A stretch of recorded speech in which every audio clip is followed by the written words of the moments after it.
Hello and welcome to Lazy Gardener. Today I'm going to be sowing some lemongrass.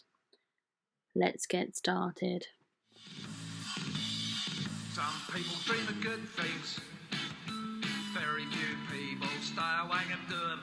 People dream of good. I'm just finishing off poking my 6 holes into my compost, and I have my lemongrass seeds that I bought from bargainseeds.com.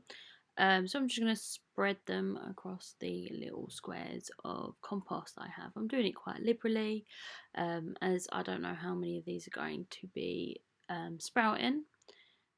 As you can see that they're roughly distributed over the compost. Now I'm using really wet compost here so that I don't have to water them and wash the seeds away in the near future. Maybe they'll have enough water so that they can at least sprout and kind of root in and hold their space before I cover them with water.